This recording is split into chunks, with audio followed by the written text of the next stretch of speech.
Chill.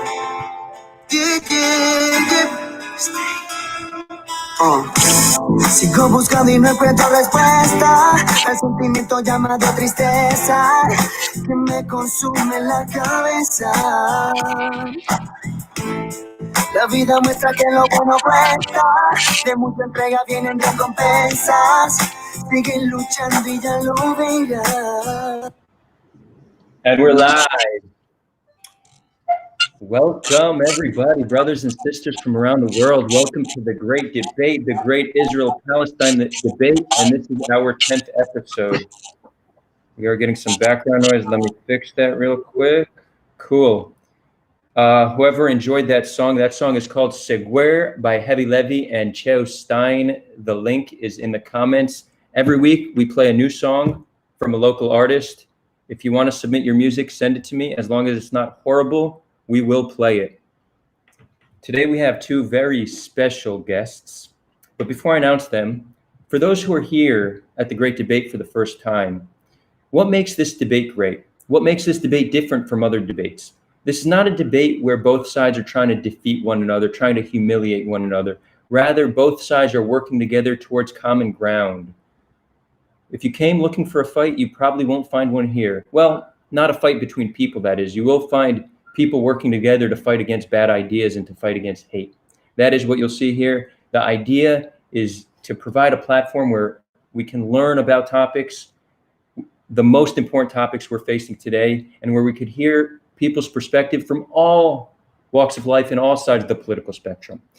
So without further ado, I am very, very proud to announce my guests. Small delay showing them. There we go. Oh, and they're gone again. 2020, and we still have technical difficulties.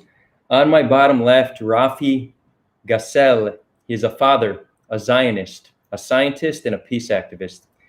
Lives in Jerusalem, where he works in biotechnology in the fields of diagnostics and genetic sequencing.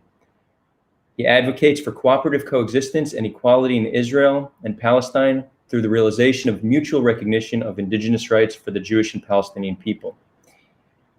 And to my bottom right, we have Kamal Nawash, a Palestinian-born American lawyer from Ein Kerem, Jerusalem. He works for Nawash law firm in Washington, D.C. Kamal Nawash has been an advocate for many social and civil rights issues. However, his passion has always been the equal rights solution, one-state solution for Israel and Palestine. In recent years, Kamal shocked many by organizing a conference at the Ariel University Center of Samaria titled Best Plans for Peaceful Israel-Palestine. Nawash argued that due to historical claims both Palestinians and Israelis have for the same territory, the only possible solution for them is to become equal citizens in a united country. Nawash believes that Israel and Palestine is indivisible, as is Jerusalem, and thus he favors the creation of a federation rather than racially segregating Israelis and Palestinians into two states. Nawash has been a regular guest on CNN, Fox, BBC, NBC, ABC, CBS, Al Jazeera, Al Arabiya, Voice of America, and many other U.S. radio stations. We've got a celeb with us today, it's fair to say. Two very bright individuals with a lot to say. The topic, as you know, is Israel and Palestine. The subtopics are indigeneity, who are the indigenous people of this land. Another topic is exploring the federation, which is a solution to the conflict, which is gaining popularity day by day. So we'll start with you, Kamal. I want to hear a little bit more about your views on indigeneity. Who are the indigenous people of this land, and does it really matter? Oh, wait, hold on mute, sorry. All you. No, it doesn't matter, but the indigenous people of this land are the people who call themselves indigenous. I mean, from the very beginning, I mean, if you look at the essence of this conflict, is that both sides call in question the other side's connection to this land. Israelis, I've been hearing, even though my ancestors go back to the time of Prophet Zechariah, I hear every time I'm in Israel, Jews saying that Palestinians came from Arab countries, to try to discredit their origin, or they would say, after the 1920s, when Jews came here, all of a sudden people from the Arab countries came in search for jobs, and that's who the Palestinians are. Obviously, we don't believe that. Similarly, Palestinians will say Jews don't really have any connection to this land, and they'll use any argument. They'll say, these are people who came from Europe and settled here, or they and in or they will discredit the biblical argument. They'll say whatever covenant God had with Abraham, Jews broke that covenant at the Sinai. I say all that. I don't even want to hear that. I'm just saying it doesn't matter. At the end of the day, we did this. We fought for about 100 years, before 1948. The basis, we've both been saying that the other side doesn't belong here. And so over the years, people talked about a historic compromise between the Palestinians and the Israelis, or the historic compromise that people need to make to find peace. And in most instances, people discuss compromise as meaning someone giving up land. I see the great compromise is not in giving up land, is not in giving up any of your rights. I think the great compromise is to believe or to accept that the other side is a native of this land, regardless of whether you believe in it or not. That's why I say it doesn't matter whether we use a textbook definition. The point is, you have two warring sides. Neither side has been able to annihilate the other, and believe me, they tried.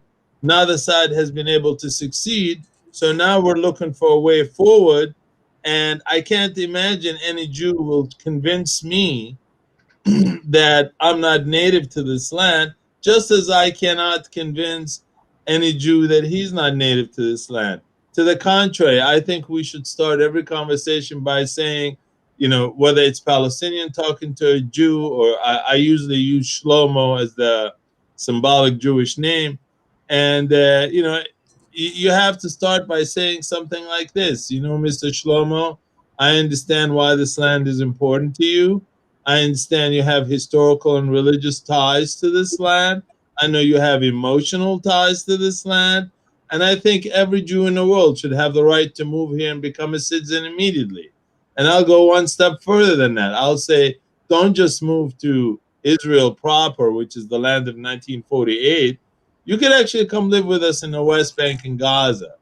But I want the same thing. I'm willing to give that. I'm willing to recognize all that. I'm willing to accept that Jews are native to this land without anyone having, to justify it or explain it to me. It doesn't matter. I have to believe it. I have to believe it because I know that if I don't believe it, there's no chance in hell that I can reach a resolution. Because if I'm not willing to accept that you're native, what's the next possible conclusion? If I'm going to continue seeing you as not native, then that means you're not legitimate. You're not legitimate in this country. That means I have a right to keep fighting you to get rid of this illegitimate force. Well, I don't want that route. I'm willing to live with you, but I have conditions. Like, I don't really care. I don't care if I'm living next door to Shlomo or to Rafi if I have equal rights in this country. I mean, to me, genuinely, at the end of the day, I don't even care what the country is called. If I have equal rights as any other Jew in the eyes of the state, if the state does not differentiate between me and Shlomo, what do I care? What do I care? Why wouldn't I want to live with you? To the contrary, I see a lot of benefits. I mean, using all this energy and resources that we have for fighting, we could use that to do other things. We can use that to do other things, and we can focus on our education and our technology and prospering. But before I end this, I want to say it is significant that you understand my political perspective would be considered as that of a liberal in terms of the Palestinian-Israeli conflict. The reason that's significant for me to mention that here, the only reason that's significant is because even though I am a liberal in that regard, even someone like me would not accept a two-state solution. So even so so even if Israel ever really decided to give us a real two-state solution, I still would find it unacceptable. Even if they gave us all the West Bank, all of Gaza, with a military, with everything, it would be unacceptable to me.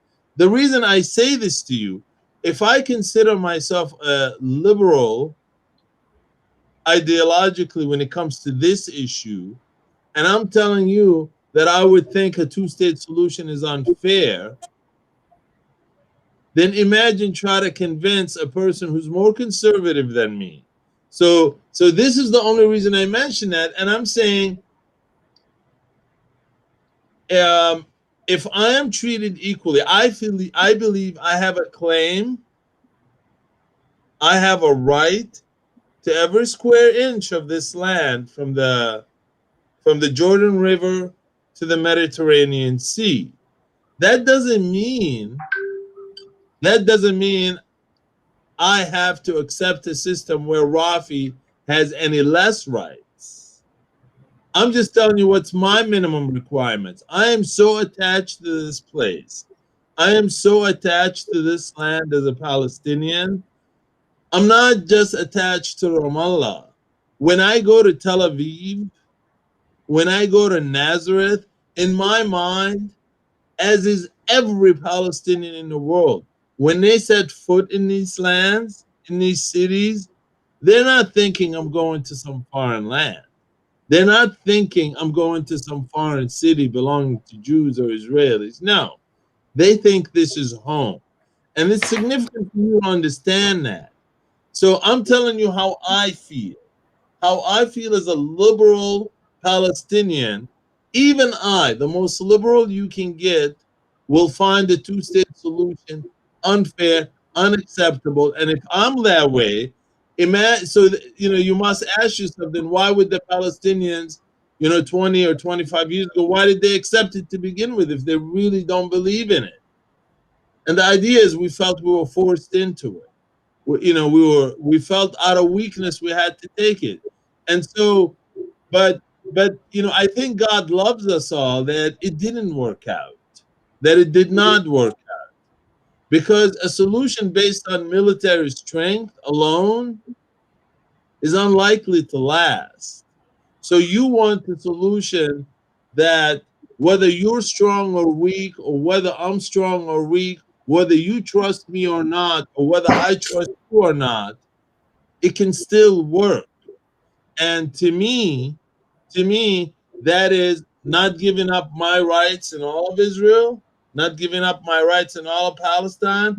And I assure, meaning when I go to Nazareth, when I go to Haifa, I want to feel like I'm going to my ancestral city, a city where my ancestors are from.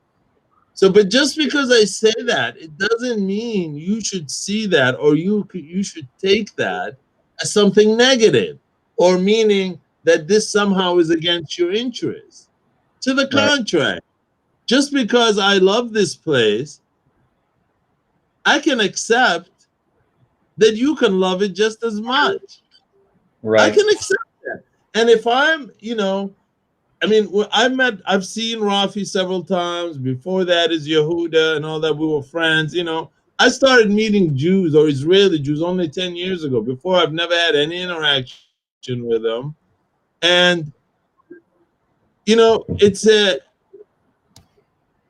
I do feel we're unequal. They have citizenship in the country they're born in. I'm from Jerusalem. I'm not a citizen of my own country. This is a problem, but this is the only obstacle I have. If I get rid of this obstacle, if I am a citizen of my own country, if I have the same rights, if I have free movement of labor and people, I have no problem whatsoever living next to Shlomo or waving at him across the green line. I just don't care. Right. As long as I have equal rights. And that's my introduction, pretty much. Cool. Well, thank you for that, Kamal. To summarize, it seems like that the conversation on indigeneity doesn't really matter, because all conversation should start from a place of mutual recognition of one another's right to living here and right to self-determination.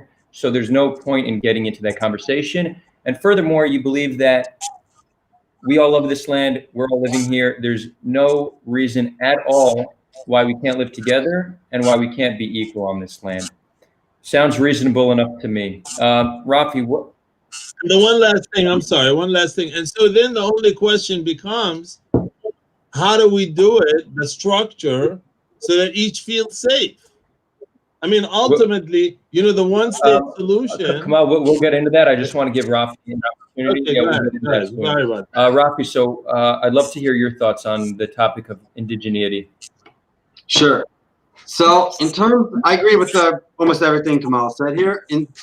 As a Jew, I feel 100% the same way that if I go to Hebron or I go to Bethlehem, I feel like I'm at home. When I'm in the West Bank, the West Bank and Jerusalem area. This is the most roots you get as a religious Jew, and as you know, just my personal feeling. It's almost hard to describe.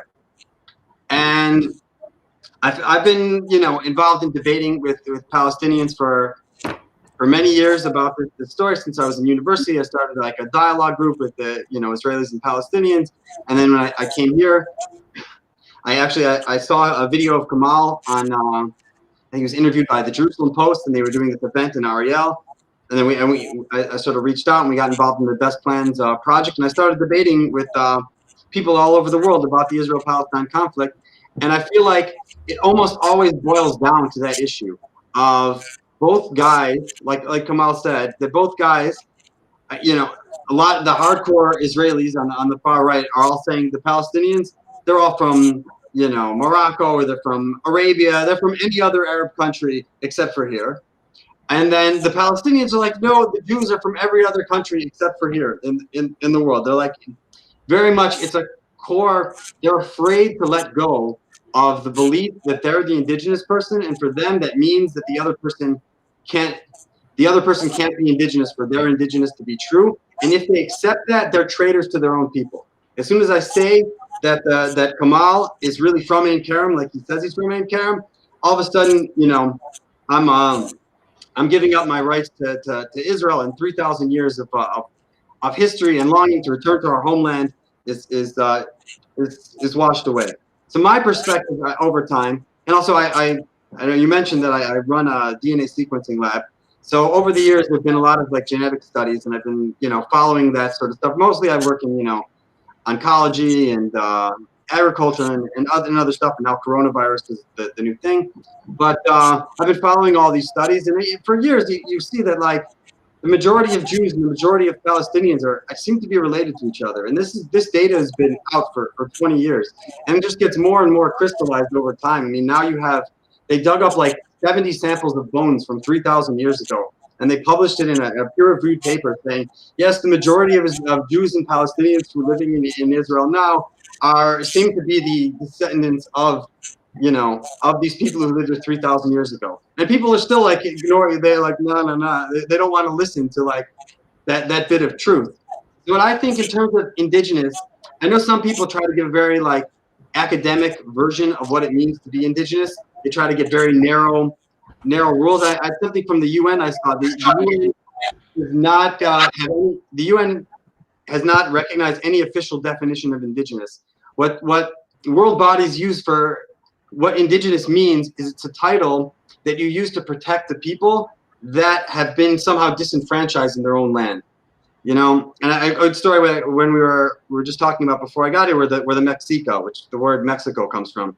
These people were originally from what's now New Mexico, right, with a land they call Aztlan, and then they migrated south in about the 1300s and conquered the central Mexico Valley and subjugated what used to be the Olmec Empire and created the Aztec Empire out of it. And no one would say the Mexica are not indigenous. The reason they're not indigenous, even though they were, you know, they were building buildings out of stone, and the other people were building, you know, building tents, and they were more technologically advanced than the people they subjugated. But then a much more advanced population that had guns and you know, literature and ships that could sail the ocean. The Spanish came and conquered their land, and then they became the indigenous. Indigenous is a Latin word, and in Spanish you say indígenas for it means a native, as opposed to the conquistadors, as opposed to the people who conquered them, or they call them the peninsular, the people from the Iberian Peninsula. And most people in Mexico today are neither. They're what you call mestizo, which are they're mixed. And in terms of, and the truth is, in terms of, if you wanted to get in that framework, you could say the Jews and Palestinians are both mestizo. Jews, I'm an Ashkenazi Jew, so like our actual history, in case people don't know, there was a big war between what are now the Italians, the Romans, and the Jews. And this is now the period of time when we mourn the loss of Jerusalem. Jerusalem was surrounded by an army of Romans. Everyone was trapped in the city. They like barricaded the city. They wouldn't let anybody food. The people starved to death. They started setting the city on fire. And something like hundreds of thousands of people died in this event. And they took, like, everyone who survived, they took them as captives. They took them to a place that you can now see in Hebron, and they sold them as slaves on the block. They sold them into slaves in Italy. And over time, there was a small Jewish community in Italy that had paid money to let these people be free and to redeem themselves. They redeemed these slaves. They like bought them out of slavery. And apparently there was like more guys than girls, because they had captured more soldiers and more women had died in the result of the war. So they ended up marrying Roman people. So I'm also mestizo. I'm half Roman and half Judean. That's our truth. And then in Palestinians, I mean, I've seen also the genetic data, and I know the history. They're also mixed. There were, the Arabs came from Arabia and conquered the land, and mixed with the local people. There are several tribes that are Arab tribes. There are no names of Arab tribes, but if you look at the DNA evidence, they're all completely mixed. This happened like thousands of years ago.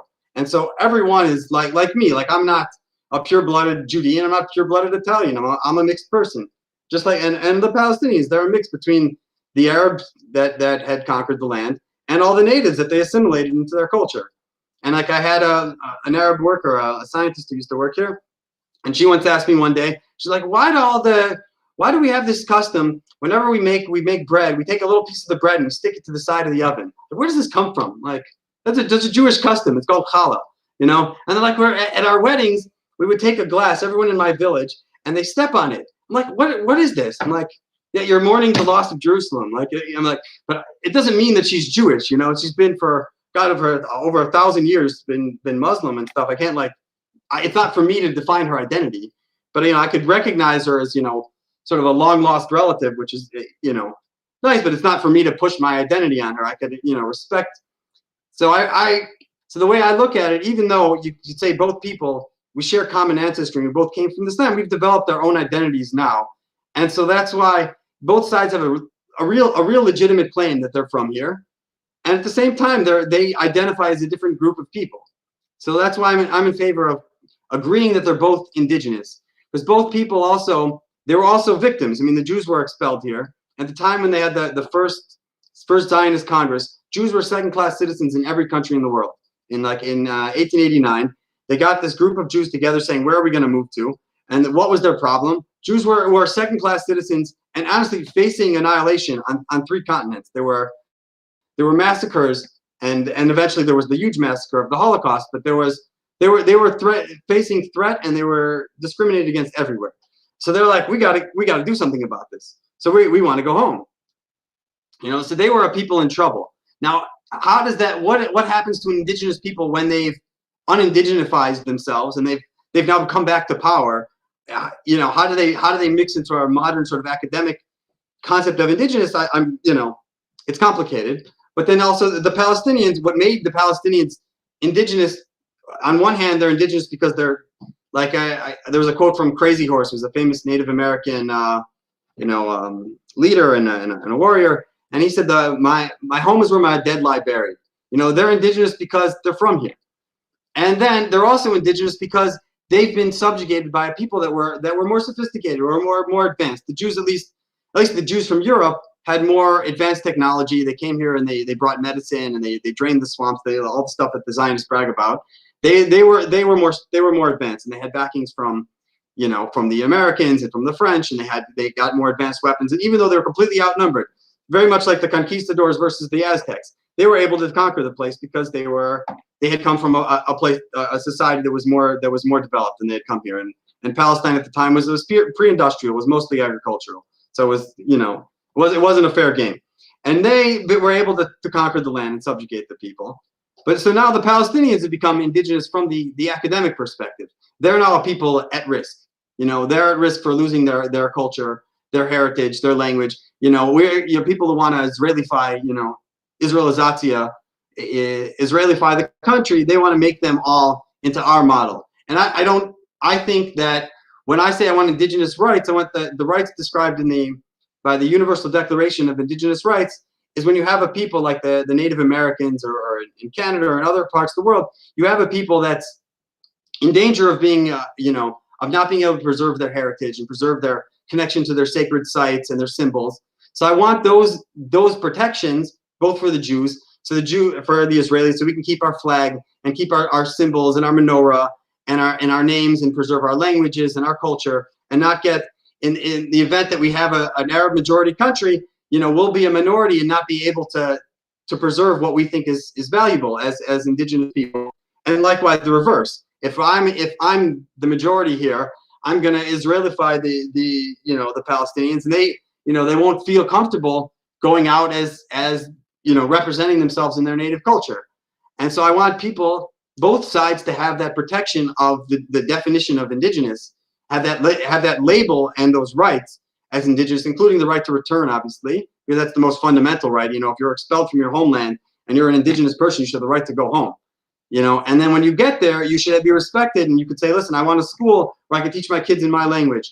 I want to have my cultural symbols. I'd like to have, my religious holidays be respected as part of the national culture. All these sort of things.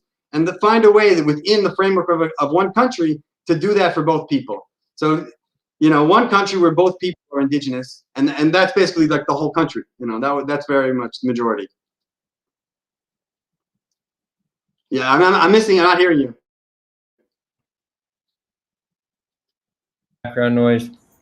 Thank you for letting me know I was muted, because I could have gone on for minutes before I would have noticed that.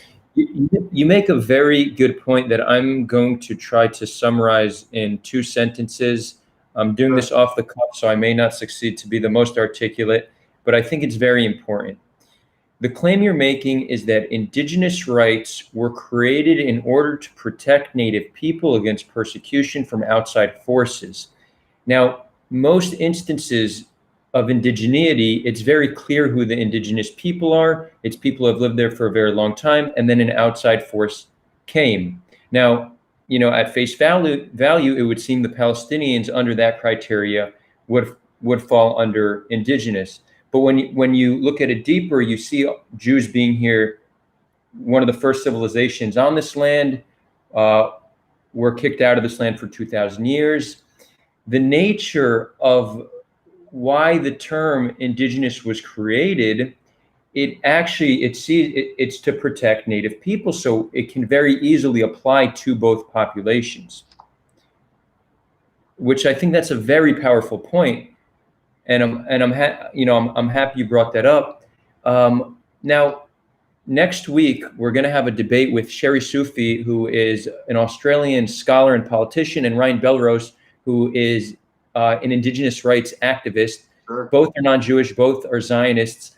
They're probably going to have a vastly different perspective on indigeneity than what has been presented tonight. But I'm very happy we had this conversation, because it's just going to make next week's conversation all the more sweeter. And if somebody's listening to this and they feel like they're not agreeing with this version of indigeneity, well, then you might agree with next week's version. But as an issue this complex, the debate must be ongoing, and that's exactly what we plan to do here. So, guys, thank you both for that. It sounds like there's no area of contention between you thus far. Is that right? Right. Not on my side. You hear me? Yeah, great. So, I see no reason to continue on speaking about the past. Let's talk about the present and the future. How do we get out of this mess? How do we solve this conflict? It seems like you both alluded to the same point, which is one state solution, some form of a federation. You guys are both on board with the federation plan?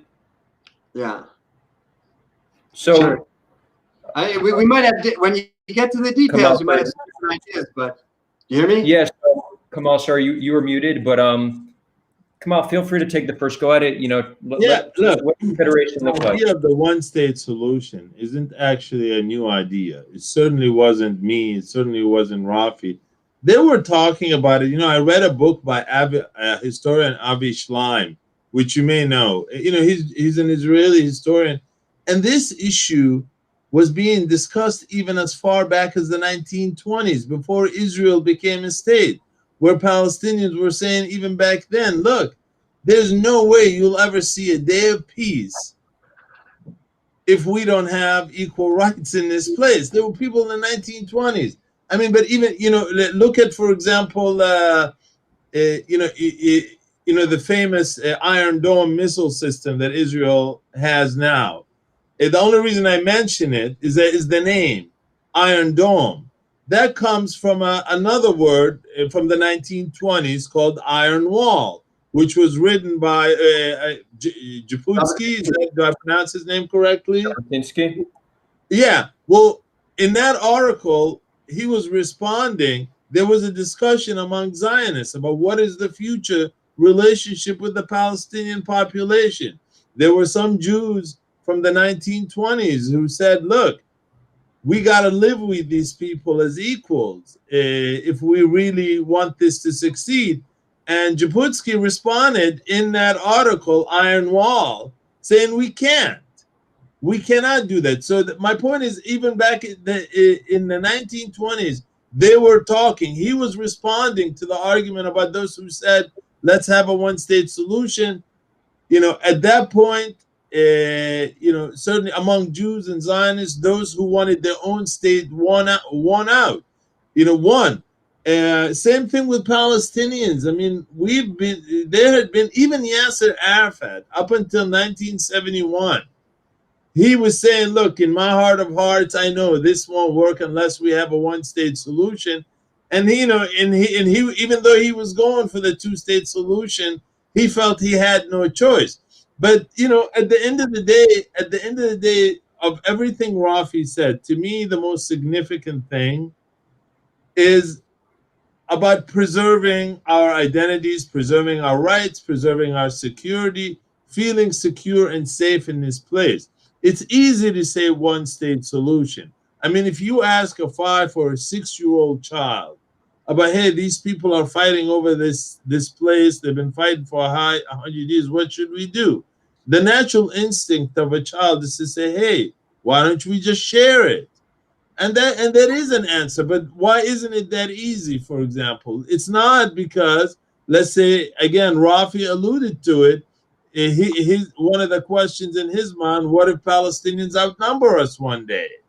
What happens to Jews in light of their history in Europe and during the Holocaust and before the Holocaust? So this is a significant issue, and this is why I said in my introduction, it has to be a system. Whatever we create, it has to be a system that's not based on trust.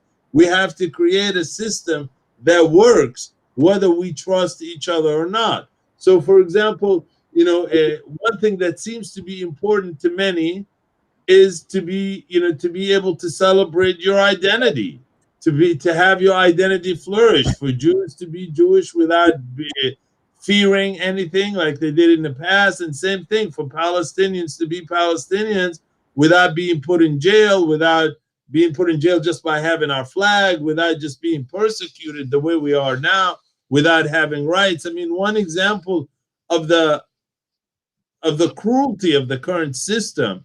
I mean, during the corona,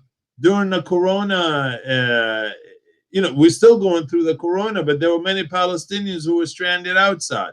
Israel had allowed Israeli citizens, of course, to come back, to fly in. Even though the airports were closed, they allowed Jews to come in. Palestinians had nowhere to go. They were stuck because the only way they can go to their own country, Israel, is to go to Jordan. If you're a Palestinian, you can't choose your own airport, which is Ben Gurion Airport. You can't even use it. So we have to go to Jordan. The significance of that is Jordan is closed. Jordan Airport is closed. So all the Palestinians, they've been pretty much stranded. So I use that. I only mention that not to complain about it, but really as an example of the system now, the way why it doesn't work. I'm not a citizen of my own country. This causes so much pain and so much inconvenience, so much difficulty for us that no one can accept the current system. So going back, I was saying, if you ask a child will tell you share it. The question is, why can't we share it? So obviously, Rafi and I are not smarter than the average person to say share it. The question is, why not? We know, so we both know that neither side trusts the other, that not only neither side trusts the other, they're also, they want exclusivity kind of. They want this to be their place. They want this only to be Jews only or for Palestinians only. And so if you have that situation, if you look at what both sides want, if you look at what both sides want, if you actually go even beyond what they're saying in their mouths and actually look inside their heart, I can probably guess what both sides want. If they had a genie and had a wish, every Jew would probably wish that Palestinians disappear, and every Palestinian will probably wish that every Jew disappear. Well, that's the only thing you can't have. With the idea of a federation, with the concept of a federation, is that you can still have an Israel and a Palestine. That doesn't change. They're states, but states like we have in the United States, like New York and New Jersey, each state makes its own laws. It can still call, the state of Israel can still call itself a Jewish state, can still celebrate all the Jewish holidays, can still do all that. It's still Israel. And then you have Palestine. But then we are attached to each other and we are attached to each other's land. So obviously complete separation doesn't work because I won't be satisfied and I'll only accept it as long as I'm weak. So there has to be free movement of labor and people because I'm attached to Nazareth. I'm attached to Jaffa. When I go to Nazareth, when I see the church in Nazareth or the mosque, these things mean something to me. These things mean something to me. So I'm attached to that place. So the idea of a federation gives you a couple of benefits. One benefit is you run your own future. You decide your own fate. You basically make the decisions that affect your life in your state, because the idea of the state within the country, the state makes all the decisions. A federal government, it only has the power to do the things that we give it the power to do. So, and then there's become the issue of, again, what if one side outnumbers the other? How do you deal with that? So you want to have a system, where if the numbers change, it doesn't change the system. I had suggested as an example, I said, look, the state government stay like it is, but for the federal government, we can do like we have in the U.S. Senate here in the United States. In the U.S. Senate, each state produces 2 senators or gets to send 2 senators to Washington, D.C., regardless of population. Why do we do that here? So that the big state doesn't overpower the small states. They have the same power, at least in the Senate. I say we can do something similar to that in Israel-Palestine. We can actually say that regardless of what the population is, the Knesset or parliament or whatever you want to call it, it's 50% Palestinian and 50% Jewish, regardless of population. So even the Palestinians inside Israel or the Jews inside Palestine, like the settlers, they would count as part of that 50%. And again, this is just an example, a suggestion that I throw out there. Like I'm not going to pretend like I can give you the details. These are things that need to be discussed. But I say 50-50. The reason it makes sense to me is, let's say, for example, you have a member of the Kahana group in the Knesset, and you have a member of Hamas in the Knesset, and they want to, you know, produce their crazy bills, whatever they want.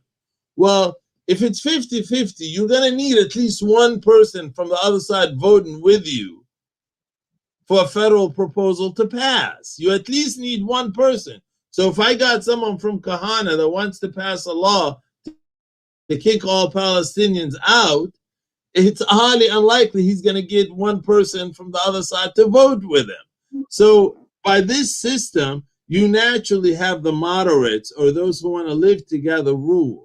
Their voice is more likely to be the louder voice. And then, you know, but I realize for some Jews, this is still not a good enough system.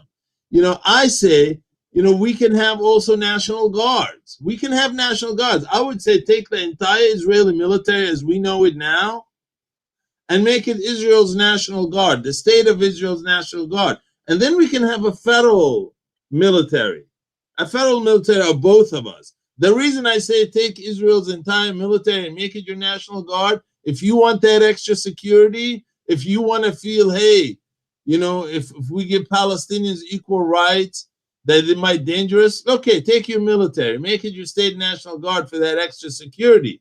So I'm going to end with this. I'm going to leave you with this.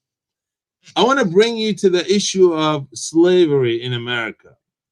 Now, I remember, you know, it lasted almost 300 years.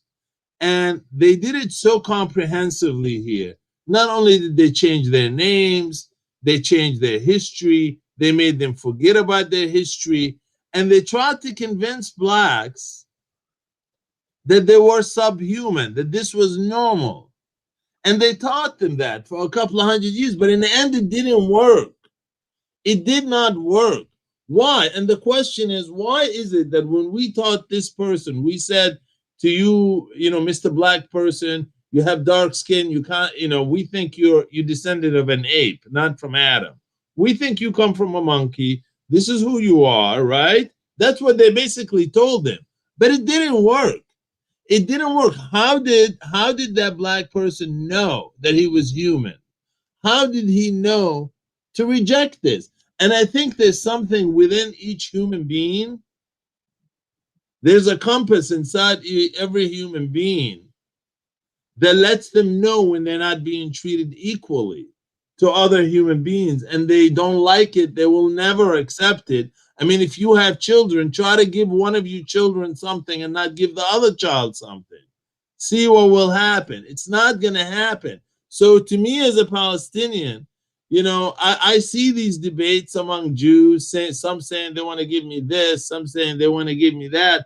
I'm telling you right now, if it's not equal rights, you might as well not give it to me, because I'm not going to accept it. And just because I don't fight you, it doesn't mean I'm not accepting it. It means I'll wait. But in the end, if I don't have a system that's based on equal rights, if I'm not treated as an equal human, as any Jew, if the state, if the country doesn't treat me as equal, if it doesn't have blinders on that doesn't even see religion, I want the state, the federal government, not even to see religion in their relationship to the people of this land.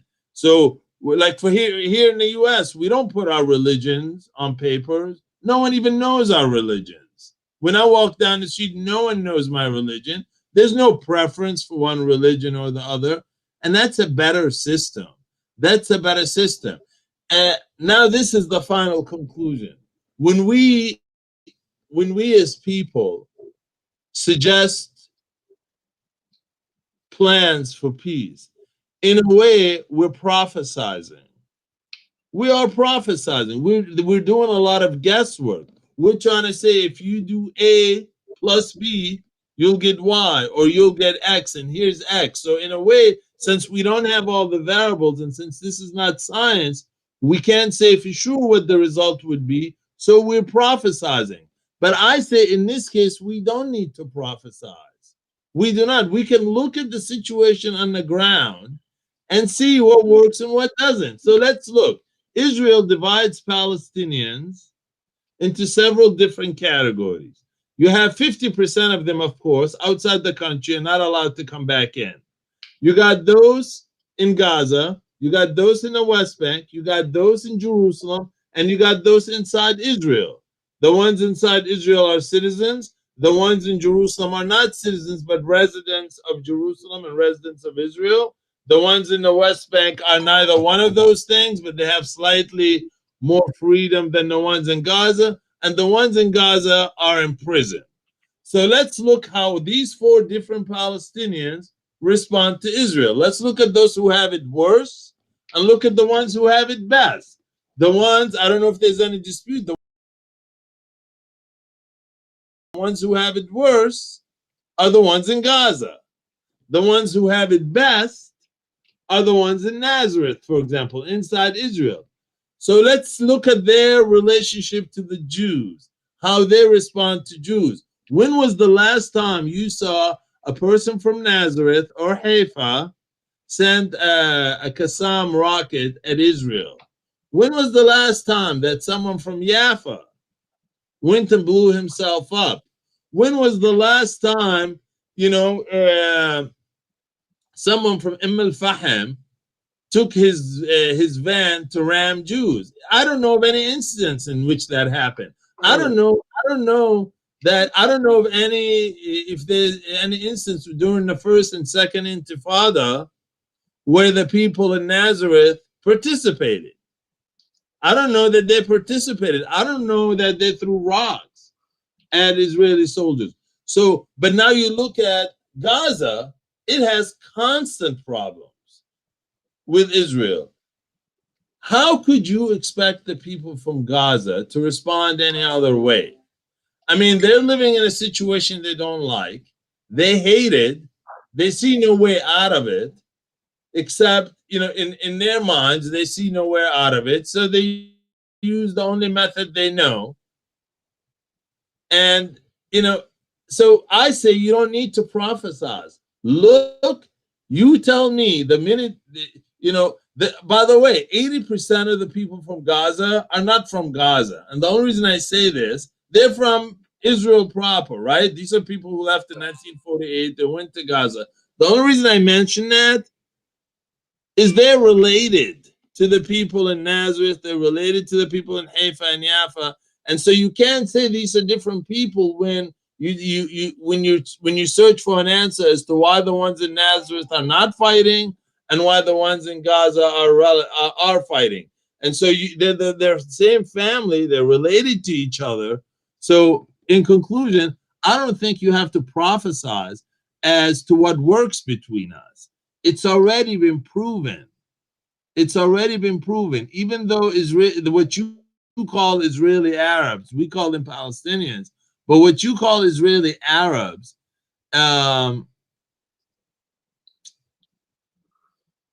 they're still living in their country. In theory, they have equal rights under the law. Not complete equal rights, but enough for them not to resist physically. So they'll resist in the Knesset. They'll have, I don't remember her name, Zogby, go out yelling and screaming, or you'll have Ayman Noor or any one of the Knesset members. They'll fight on the ground, but not fight physically. And that's where I leave it off. It's got to be one state. You cannot do what America couldn't do. You cannot do what South Africa couldn't do. Don't you think they talked about separation at some point? They did. We talked about it here in the U.S. before integration. We talked about separating, creating a state for Black people. In the end, it didn't work. Same thing in South Africa. They considered for years the idea of cutting the country and sending the Blacks somewhere. But in the end, they realized whether it's economically or anything else, this stuff is not feasible. So I say the fact that, us among Palestinians, they always tell you, it's a saying that comes from Islam, don't hate something bad because it might be good for you in the long term. And so to us, the fact that the two-state solution failed, I don't see that as a bad thing. I see this as good for us in the long term, as if God is really helping us, steering us the right way. Because how are you going to take people who are attached to every square inch and tell them we got to separate you? They're still attached. The Palestinians have been gone for 70 years, but their grandkids who've never been to Palestine or Israel are just as attached. And I only mention that because I remember reading in Avishlam's book where they talked about some of the earlier Zionist leaders where they're saying, look, as long as we keep these people away for several decades, their children will forget. Their children will forget about this place.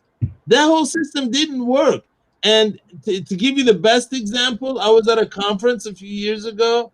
There were a bunch of Palestinian Christians from Honduras and from Chile, and they have a lot down there.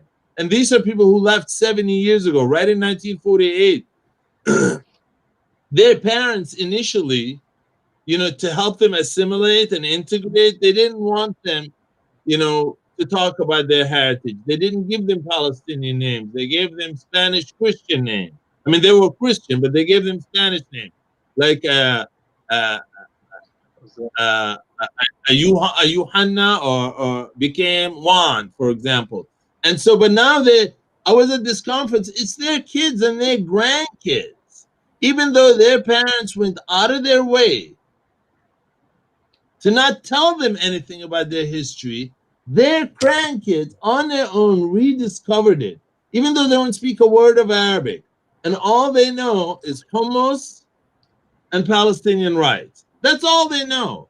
So if Israel was counting on us forgetting, if that was the master plan, you'd have to wonder whether it worked or not. I don't think it worked. Yeah. I'm done.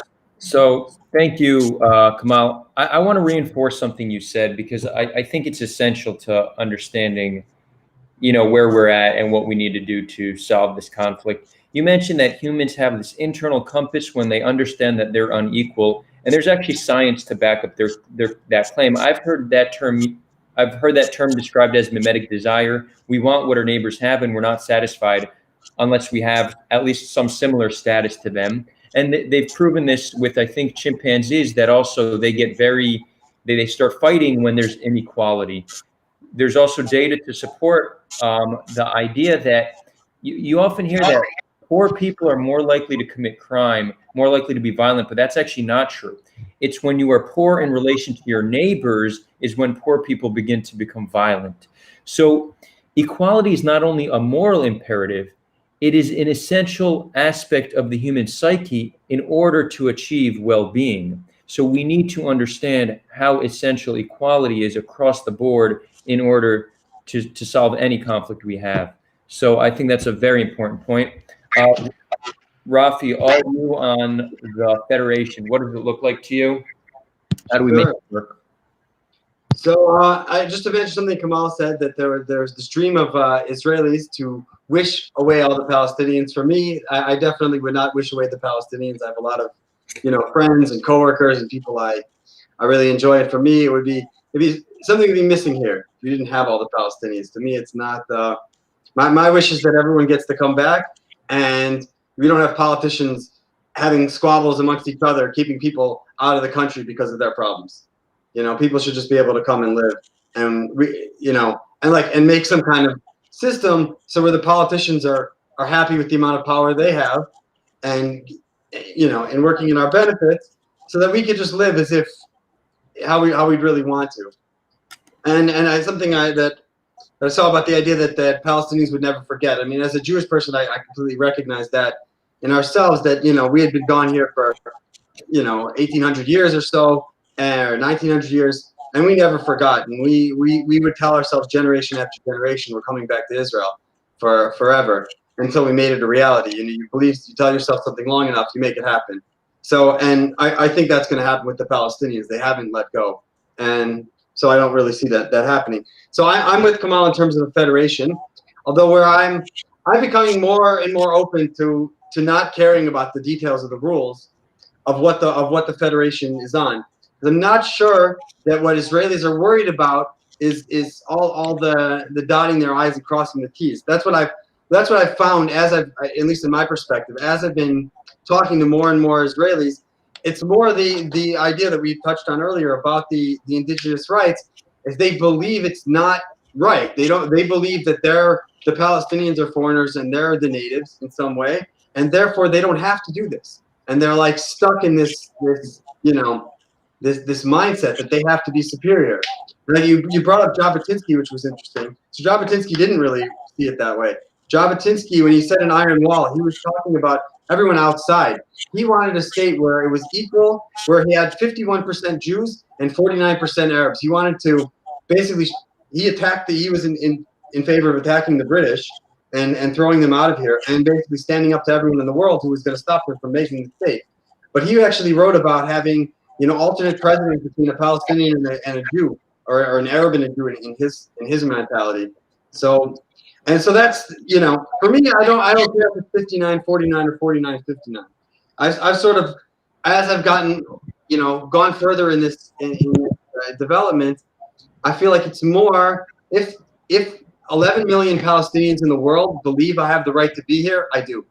Then nothing's going to stop me from being here. And if 16 million Jews believe that 11 million Palestinians have the right to be here, they just do. It doesn't matter what the UN says. It doesn't matter what America says or the EU. We have the keys, and you have the keys for us. And there's not peace until these 27 million people agree to, basically to agree to what you said, the first sentence that came out of Kamal in the beginning of this discussion, that I recognize the Jews have historical and emotional and religious ties to all of the land, and I support them. And the Palestinians need to hear that from the Jews.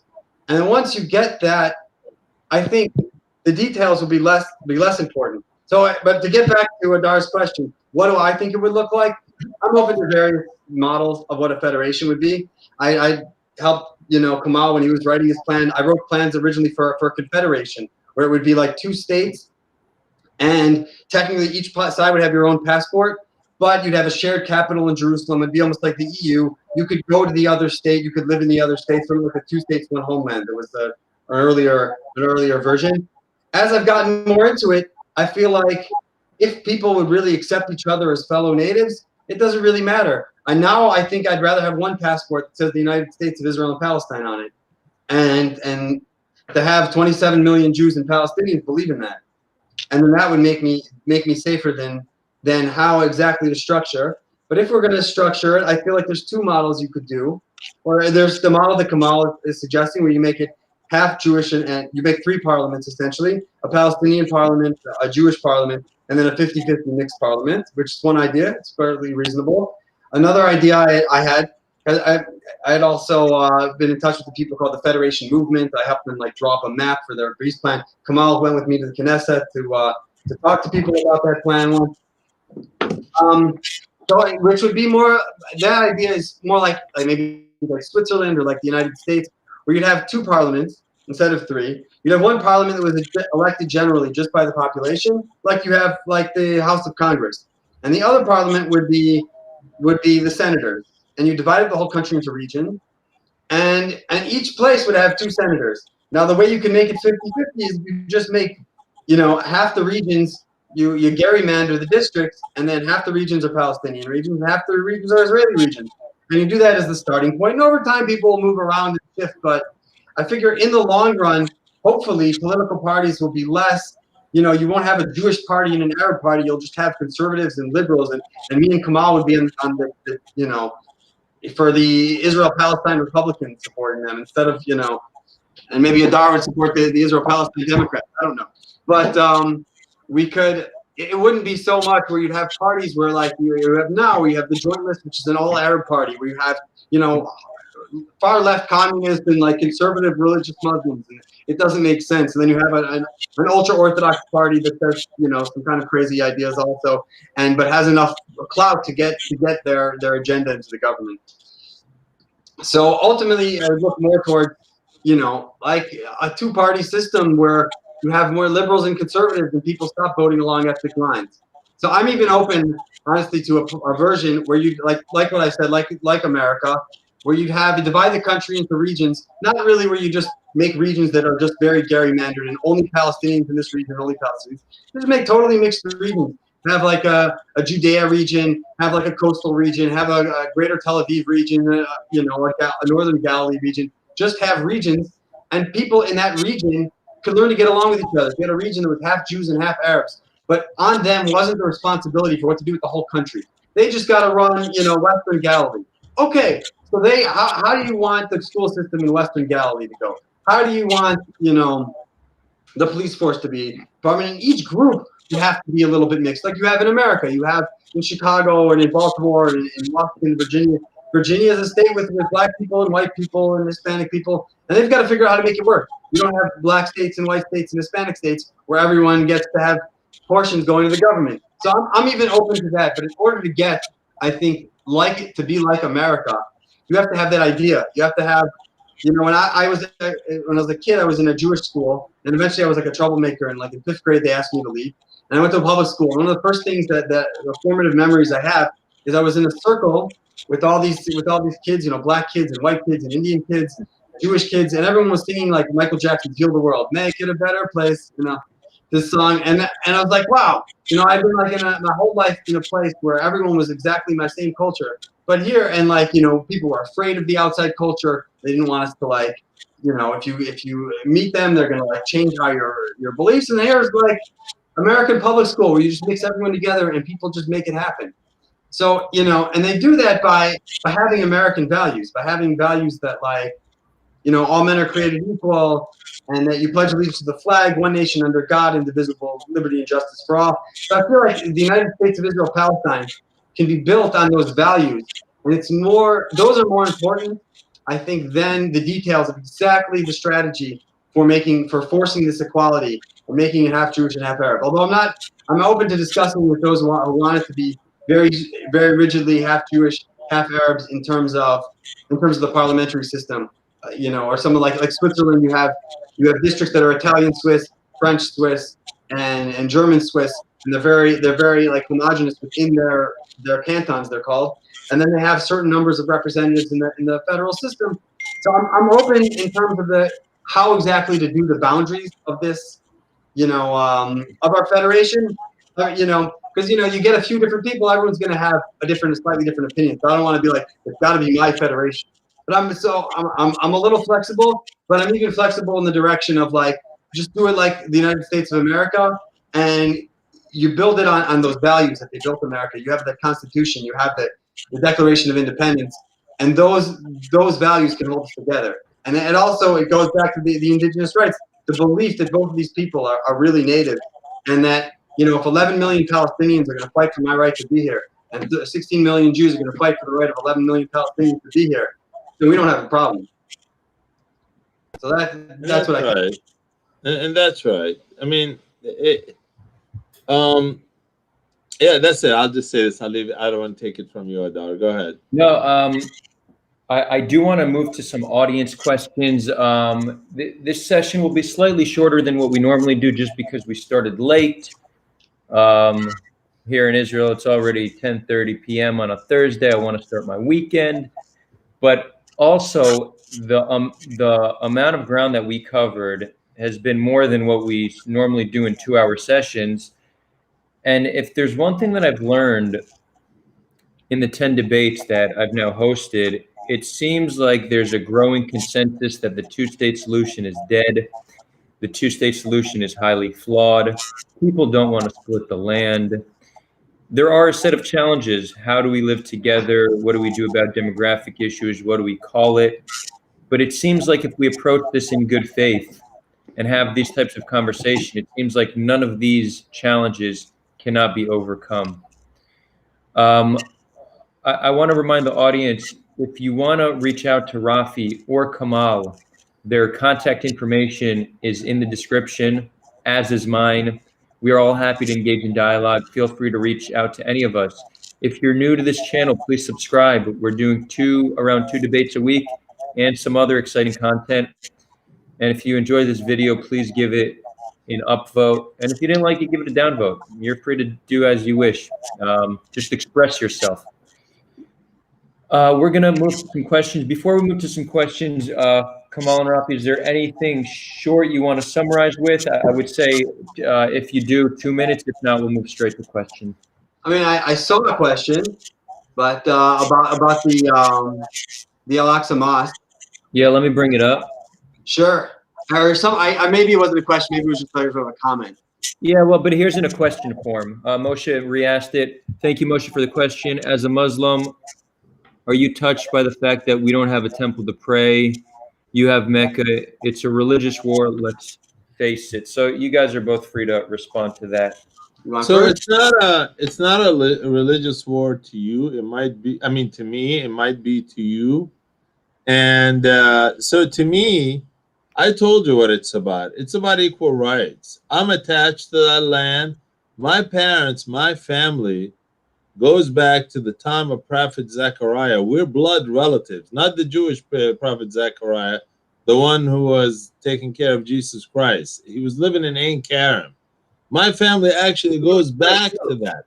So I don't really see it as a religious war. I've just never seen it this way. But religion makes your identity, and so it does have an impact. And this guy named Moshe Jaja, is asking me whether I'm touched by the fact that Jews don't have a place to pray. Or other Jews have asked me the same question. They want me to desegregate my mosque. Well, I mean, it's kind of a weird question to someone like me to ask me to desegregate my mosque where we can pray together when the whole country is segregated. I can't even go on most of the roads in Israel, and yet you're asking me to share with you the most intimate. That's like asking me to share my wife.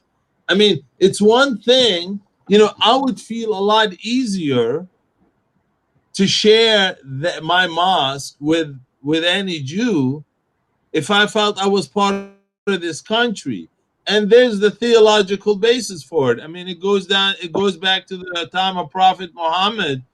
Issues of race are not as big of a deal for us because early on in the 7th century, they redefined what it means to be an Arab, and it became that anyone who speaks Arabic is an Arab. So the concept of ethnicity or race is not as strong for us as it is for, let's say, you. Same thing. That same ideology, belief went through the Palestinians. Palestinians, what we define as Palestinian, it's not based on blood, or it's not based on ethnicity. Basically, we say anyone who's lived from the Jordan River to the Mediterranean Sea at any time in history is Palestinian. We're very open to it. If you go to the old city right before you go to the Aqsa Mosque, you see some Africans there. These Africans, I don't know if you know them, but they know who I'm talking about. But you see some clear Africans. Well, these people came. They actually walked to Jerusalem from Africa during the time of Saladin. They came to fight for Jerusalem and sat there. And some of them actually walked in the 1940s before the 1948 war. By the time they got there, the war was over. But it just shows you how important this plays to the general population. And I lost my train of thought on your question. I was going to a point. What was How do you feel about the Temple Mount? But I feel like we've got it. Yeah, I just want to remind you about Kamal real quick. I want to let's try to leave the responses to at least 2 minutes because I want you both to have an opportunity to the questions, and I want us to. I was responding to one of these guys. I'm sorry. I'm so sorry. I saw another interesting one, but I'll do the Temple Mount. Yeah, okay. Like for us, there's a religious basis to us sharing a religious place. It's probably the only religion in Damascus. We have the Umayyad Mosque where John the Baptist is buried. That's a place where Muslims and Christians pray. During the time of Prophet Muhammad, he was meeting with a Christian delegation in the Medina Mosque. And it was their time to pray. The Prophet left the mosque so that they can pray, the Christians. So we have a historical basis to sharing and praying with others. But it just seems kind of disingenuous to come and ask me to share my most intimate place when I don't even have basic rights in the country. So to you, Moshe, when you tell me, yeah, Kamal, you can live here as equal, I would hold you. I would walk hand in hand with you to go up to the mosque where you can pray with me. I'm cool with it. I don't, why would I object to that? We're going to worship God together. Why would I object to that? My religion doesn't forbid me. from doing that. That's it. Great. Did you, Rafi, did you want to add to? Sure, I can tell a story just related to what Kamal just said. The only one time I tried to go up to the dome of the temple, the Dome of the Rock, I was walking with a friend of mine from Hebron who had gotten a permit to come here, and the day before I took him to the beach in Tel Aviv, and the next morning he wanted to go pray at Al-Aqsa Mosque. He said, "Come with me." I'm like, "What, are you crazy?" He's like, "Don't worry about it." I was wearing my kippah and walking there with a sea of Muslims, like dressed up in kufis and traditional robes and everything, shoulder to shoulder, everyone, like, you know, and no one did anything to me. The only one who stopped me was a Jewish soldier with a kippah and said you couldn't come up here, and no one had a problem with me. It was strange. And then I like hugged my friend and said bye. And, okay, I'll see you when you get down, and that was it. But to us Jews, it is really the Temple Mount is the most sacred place in the world, and it is. As someone who feels about indigenous rights, it is very important for us to have rights to go up there and pray. But I completely agree with Kamal when he says, "Why should I? You're not giving me equal rights to like to breathe in my own country. Like to be a free person. So why should I like give up the one last thing that I'm holding, my one last card?" So I hear that. So, but I feel like it's almost like a Mexican standoff. I feel like it's something that Palestinians should be more open with, because I know that like when you talk about temple, no way, we'll fight to the last man to save Al-Aqsa. We'll send 1 million Muslims marching to Al-Aqsa, and so like it becomes sort of a conflict over that site, which to Jews is the most holy site in the world, and we feel that we have indigenous right. I think we do.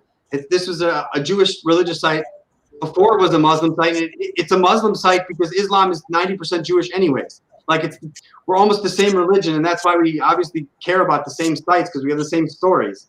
So obviously it's an important place to both of us.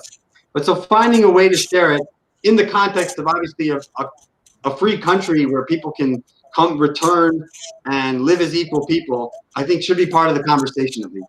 And not dismiss like, oh, but you didn't really dismiss it. You said, listen, if you want to share your country with me, I'll walk hand in hand with you. So it's something that I should hear from more Palestinians at least. Look, Palestinians are a lot more. I mean, the Palestinians are a lot more liberal than you realize on these issues. I told you. Like actually, and I don't, when I talk about Palestinians, I don't really like to talk to say I'm even a Muslim, because I don't want to even take the chance of offending my Christian brothers. But Muslims generally, when all else equal, when we don't feel like someone's trying to destroy our mosque, when we don't feel like someone's trying to kick us out, we would actually be holding your hand and begging you to come with us to the mosque. We have a completely different ideology. We don't see it as something that we need to keep you away from. To the contrary, most Muslims think we get points if we bring you to pray with us.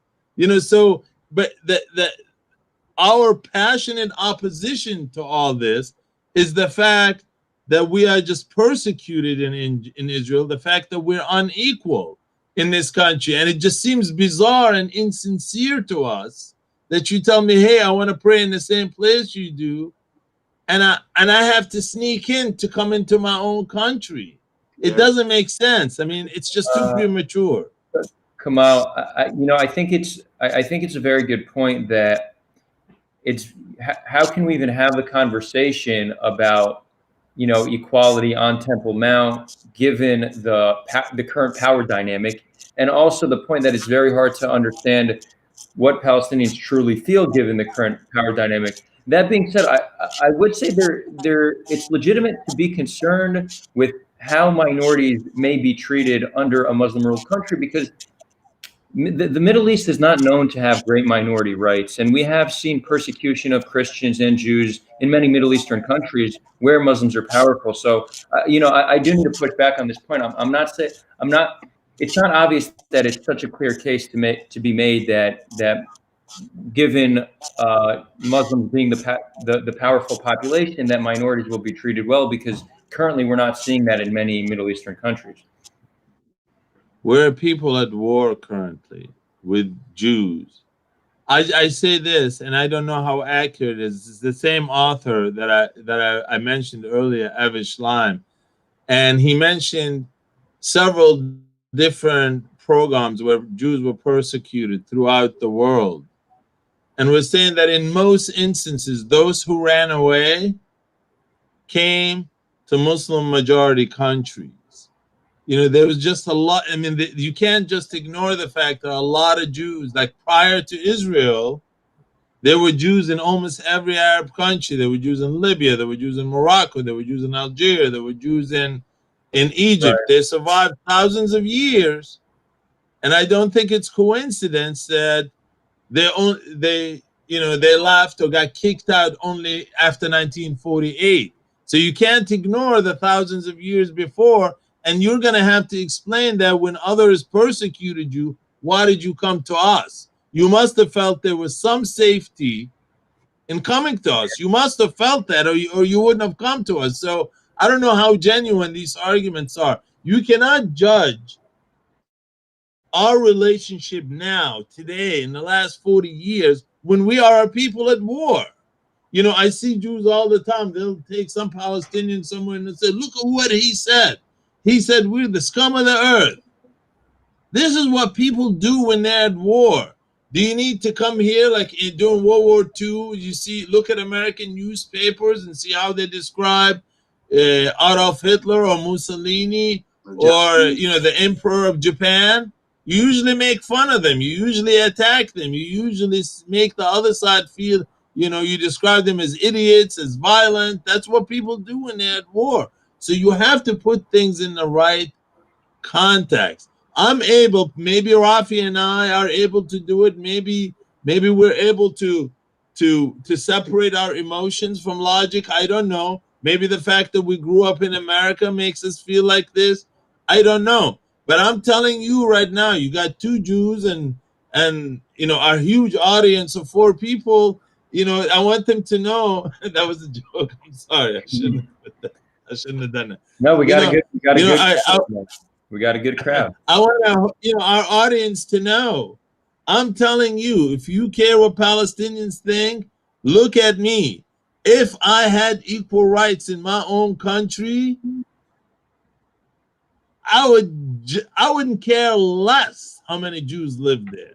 I would welcome all Jews from all over the world. It's all about me and my rights. I don't have rights in my own country. Yeah. This is a problem for me. I'd say that's a fair point. Populations at war. I'd expand on that because I think we could trace declining minority populations prior to the creation of the State of Israel. But the case could be made that it also has to do with Western imperialism, which started over 100 years ago when England kind of started carving up the Middle East as they saw fit. And for the past who knows how many decades, the United States has kind of turned the Middle East into their playground for war and whatnot. So I'd say the case could be made that part of what we see as a radicalization of Middle Eastern countries very well may be fueled by actions of foreign powers. So I'd say that that's a legitimate point to be made. And I just want to take my hands out to Naveen Khalid. I see one fan who agrees with me, and that's you're the first this year. I just want you to know that. Shout out to I've only seen my wife in the last year. She's great. Next question from Rontal. Ron, thank you for the question. Given the disparity between Israel and Palestine in regards to LGBTQ plus peoples and how free they are to be who they are, what would one state solution look like for this population? This is a good question because this is a concern that I've heard many Israelis have. They're concerned that given a one-state solution, social issues will change. While Israel has its own sets of challenges, it is leading the region on social issues, and many people are concerned that that will deteriorate. Even if we're only looking at it through the lens of just Jews, there's a growing Haredi community within Israel that also is not progressive on social issues, and that alone concerns many Israelis. How do we alleviate these concerns? Sure. Since I'm leaving in a couple of minutes, maybe I'll address it, and I'll leave it to Rafi afterwards. So look, conservative Palestinians, whether Christian or Muslims, are no more conservative than I actually say they're less conservative than conservative Jews that I met. And so whatever system you went through Israel, and you still, I mean, I remember not long ago there was a demonstration in Israel, and there was someone went and stabbing some of the LGBT people. So, you know, you can't just say Israel, it was a cakewalk for you to reach this point. It wasn't, and it still isn't. It's hard all over the world. We still have issues in the United States where gays would be marching and someone will kill them. We have on average 2 or 3 people get killed in the United States, okay? So the fact that you would find some Palestinians who support traditional rights, so what? I mean, you know, we can, same thing in Israel. I'm sure my friend Rafi would prefer a world where homosexuality didn't exist because that's what his religion teaches him. But maybe not. I don't know. I'm just using that as an example. But to me, personally, this is personally, it's not something I feel a state should interfere in. It's not the, you know, the job of the state to tell people, you know, who they can sleep with for the most part. You know, maybe the states can take decisions on whether they want to legalize marriage or not. That's a different story. But I think you can reach the same conclusion. I mean, Lebanon, before Israel, passed a marriage law for gays. So you can't say that, you know, that Israel only can go through these struggles and come out with the right solution. I don't see any reason to not think the same thing could happen among Palestinians. Sure. I would add one thing that Kamal told me actually one time, which I thought was interesting. He explained to me how Palestinians, actually Arab society in general, radically changed to being more conservative after the '67 war. And we also so things are cyclical, and similarly happened in Israel. Also, both as the result of that war, both sides became more religious and more conservative. So things had changed, and to go back to what you were saying earlier, I don't like to look at the past entirely with rose-colored glasses. Even though there were tons of Muslims, there were, like my wife's family, she was from Iraq. It wasn't always, you know, they weren't always first-class citizens. There were times But they were citizens. Every Jew was a citizen in every Arabic country. Every Jew was a citizen in every Arabic country. Right, but there was also the world wasn't very progressive. Also, the world wasn't. It was better than Europe. Europe had gotten worse. But then, you know, starting maybe in the 20s or so, the Arab world became very liberal. It started to look like America. Or you look at older pictures of Egypt, and everyone was super liberal. And then in the 60s, they lost against the Jews, and they're like, "Oh, God has punished us for losing the Al-Aqsa."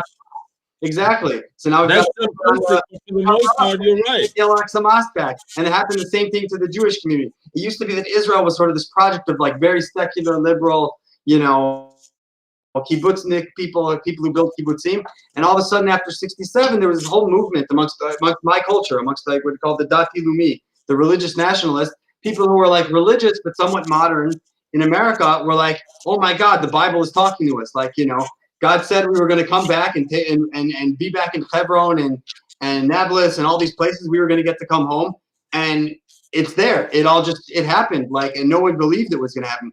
They thought that the Jews were going to get massacred in '67. There was like they were stunned, and then all of a sudden everyone's like, you know, putting kippahs on and wrapping, you know, and started praying and becoming. There was a whole wave of people becoming religious. And the same thing happened to us. I'm gonna leave literally in 1 minute, so I'm gonna leave it to you. But I just want to say this, you know, just to support your point. I don't remember telling you that, but I'm glad I did. But like prior, you know, in the 20th century, there was a slight kind of ideological fight between those who wanted Muslim states and those who wanted secular states. And the secular movements won out, hands down, up until the 1967 war. And then you started seeing the Muslim Brotherhood saying, look, these people are fighting under Judaism. They're fighting under the religion. They want a Jewish state. We have to do a religious state too to combat them. and it just created a disaster Absolutely. for both of us. I have a bunch of conservative lunatics who wear the kippah, and a bunch of conservative lunatics who wear something else, and it just doesn't work in my life. Yeah. I gotta go, but thank you for this discussion. It's really great. Rafi, it's always nice seeing you. You too. I'll be more than happy. Call me back at any time. I would do it, and I apologize. I have to leave. Our pleasure. Bye, Kamal. Thank And hopefully you Thank get to come back here soon. I hear you, man. Yeah. I hear you. Thanks. Hopefully Corona will end and we'll all get to hang out again.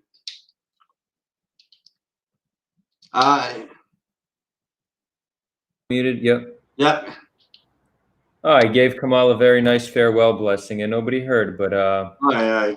it's the thought that counts. Yeah, definitely. So, Rafi, you wanna? I guess just on that point, Sure. we need to understand that culture supersedes religion. It supersedes geography. It supersedes ethnicity. People often point to the challenges in the Middle East and in the Muslim world when it comes to social issues, when it comes to the extremism we see. But if you look at how European Christians acted a few hundred years ago, I mean, they were amongst the most brutal people we've ever seen. And now Europe has some of the lowest crime rates in the entire world. If you look at Scandinavian countries, probably the most peaceful countries in all of Europe, I mean, Scandinavian people have Viking blood running through their veins, and yet look how peaceful they've become. So culture supersedes all these things. And what we need to do is try to build an environment that makes people more peaceful, that makes people more tolerant, and that is a society and a culture where we have a mindset of abundance, where we do not have enemies that we are fighting, where we're not fighting for our livelihood, for our basic needs, shelter and food. So this is a world, given the technology we have today, we can create a world like this.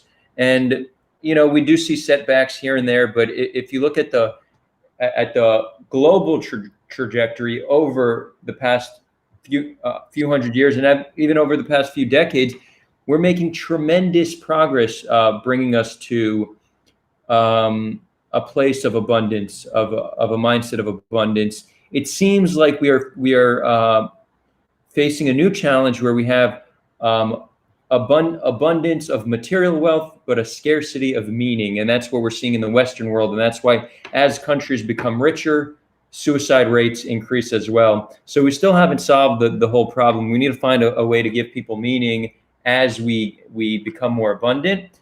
But I say it's a challenge that we are aware exists, and we need to tackle it together. So that's really my thoughts on how to liberalize people and make them more tolerant. We just need to build a better world for all people.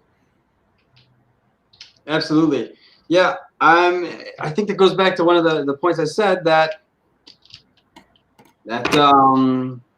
if we have like a society where everyone feels that they're equal and free and you know, and respects each other, then we can get to this place where we can base our society on strong values, and we can, instead of calling it a Jewish state because it's overwhelmingly dominated by Jews, it could be a Jewish state because of Jewish values, justice you shall pursue, and to be kind to the widow and the orphan and the downtrodden. And it was a good story I remember from a Palestinian once, that I was we were walking in Tel Aviv.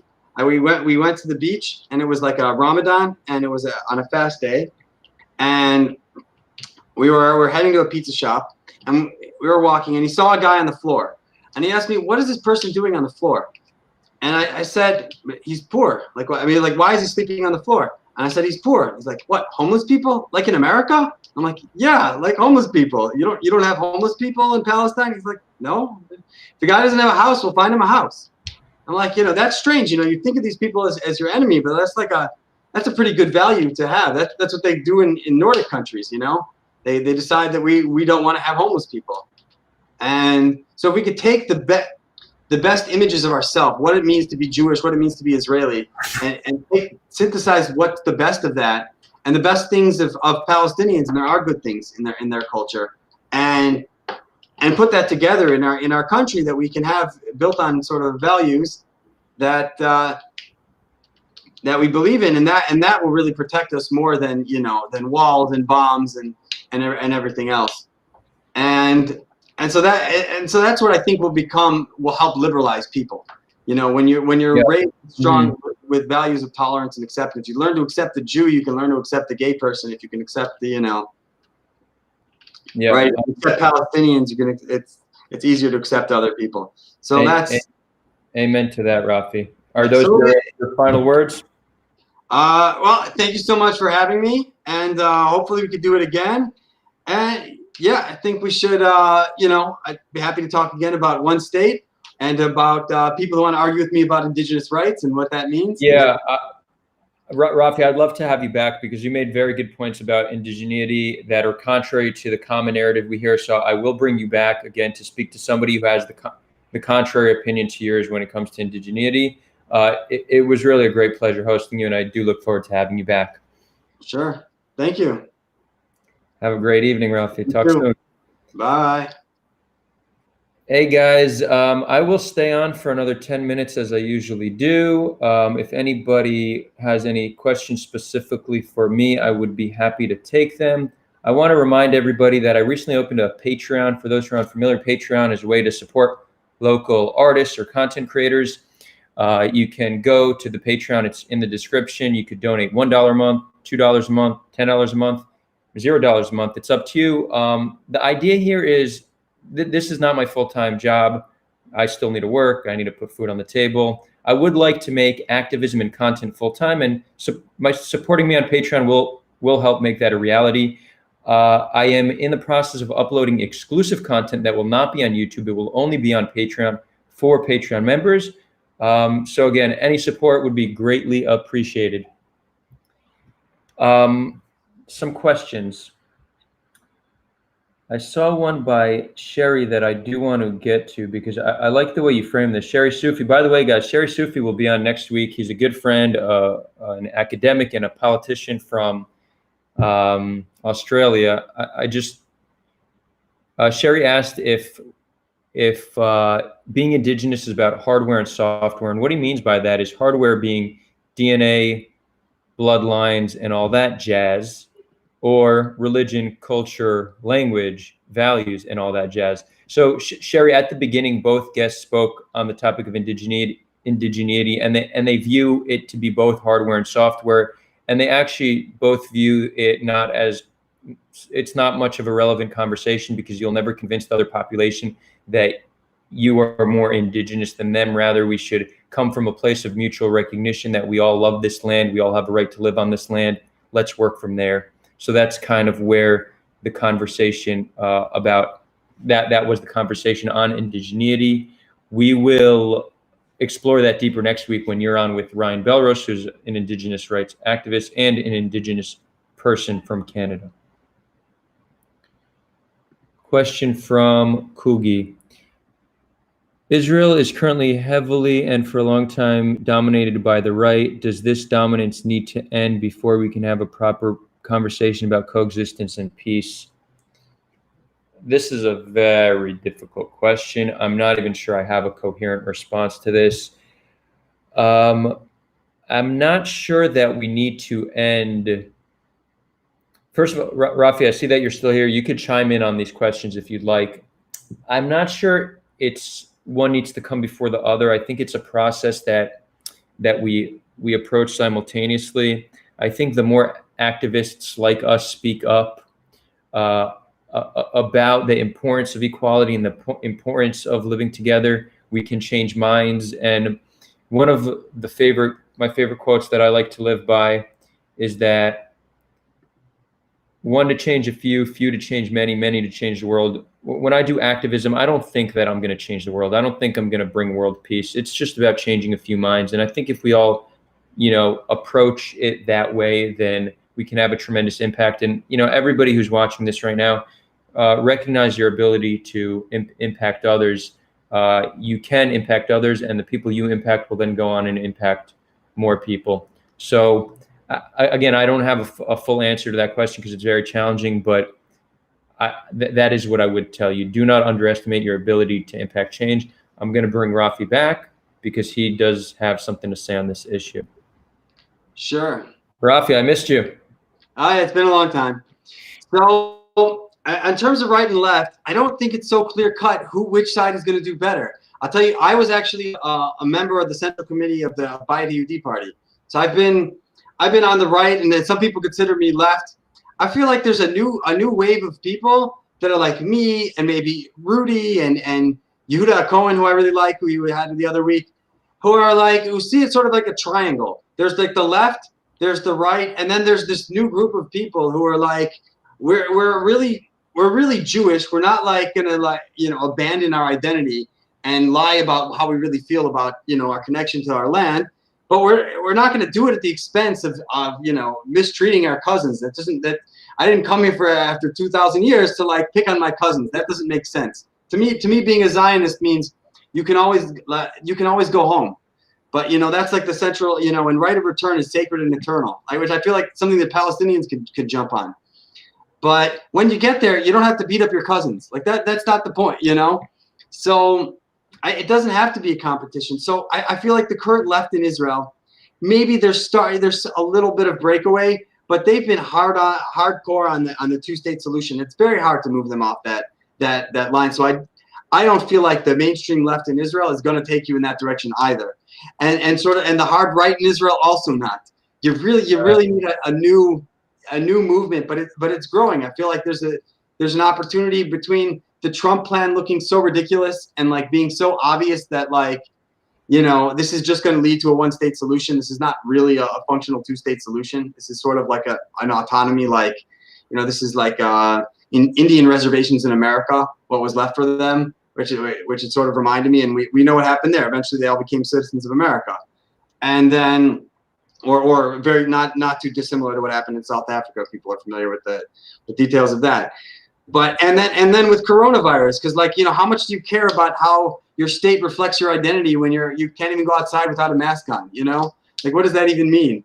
People are open to a change now. I feel like people, this is the time, but it's not going to be like boo the right, and when the left will come, they'll make one state.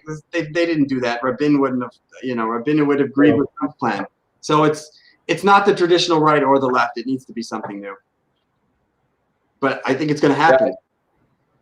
I'd agree with that. It's not the right way to look at it, right or left. I'd say there is potential for both sides to achieve peace. I think the concern with the right is that they very rarely focus on human rights of the Palestinians, not much recognition really of their right to self-determination or to even live here as equals. And you mentioned Yehuda Cohen and Rudy Rahman and Inondan Kehati, and I think they're really starting to change the narrative because they're coming from essentially, their solution looks right in keeping the land whole, but they're very, very invested in the concept of equal rights for all people. And currently, when you look at the left has dominated the conversation on human rights. The only way they've succeeded to do that is because the right has not done a good enough job, speaking that tune. So I would say that I would like to see it, more talk on human rights come out of the right. And I think it's possible because, as you mentioned, we are seeing a growing amount of people doing that. Absolutely. Yeah. One last thing, I'm going to do this. I'm not in the game of shame, but I did see a nasty comment, and I'm going to highlight it because whoever's writing comments in this chat needs to know that that means they're open to it being public. And, we do these peaceful conversations, and if you want to come here and be nasty, well, at least face the consequences. Here we go. Moshe, I don't think you're a bad guy in any way, shape, or form. I whatever in your life, caused you to feel the need to be nasty to people you don't know, that's on you. I hope you could grow past that. But, you wrote, "Bye, Kamal, I will not miss you." What the hell did Kamal say that would make you want to treat him that way? He said he respects and loves Israelis and wants to live here in peace with them. What, just because you disagree with some of what he says, you want to act nasty? Come on, brother. We could do better than that. Yeah. I just see this as one of the way to make the comment thread a more peaceful place by addressing it instead of ignoring it and let it fester. Yeah, I think that guy doesn't really get Kamal. I mean, he posted the Psalms 137, which is the song "By the Rivers of Babylon." As we wept, we remembered Zion. So like, I don't think Kamal has any problem with that. That's what we were talking about in this whole conversation. Like, he's like, I get it. Like, I've been dreaming about coming back to Palestine my whole life. You've been dreaming of coming back to Israel. Let's do it together. Why? Yeah. To hear what Kamal says and somehow think that you don't like him, I mean, I don't even see how that's possible. Super reasonable guy who just wants to live here in peace. Yeah. But we do need to recognize how much pain there is in this conflict and how much trauma both sides have, and that trauma and pain, it hardens us. It makes us more extreme. This is what we were talking about. So when we see behavior like this, we need to understand that's not born in a vacuum. That is a result of a life of fear and pain and trauma. So, we should be able to understand where it comes from. But, let's try to evolve past that. A lot of what I want to focus on as an activist is not just a revolution of political systems. It's evolution of the human consciousness. It's looking inward and seeing how we can become the best versions of ourselves. This is work that I'm constantly doing every single day. And small steps, and it's something that I yearn that more people take upon themselves to just grow as human beings. And I'd say that seems like a pretty solid place to leave it. Rafi, feel free to give one final word if you'd like. Yeah, I agree 100%. Yeah, or don't wait for the Messiah. Save the world around yourself. That's what you should do. And if everyone does that, we'll get there. Amen. Great, everybody, guys. I will see you all next Thursday. We have a great debate with Sherry Sufi and Ryan Belrose.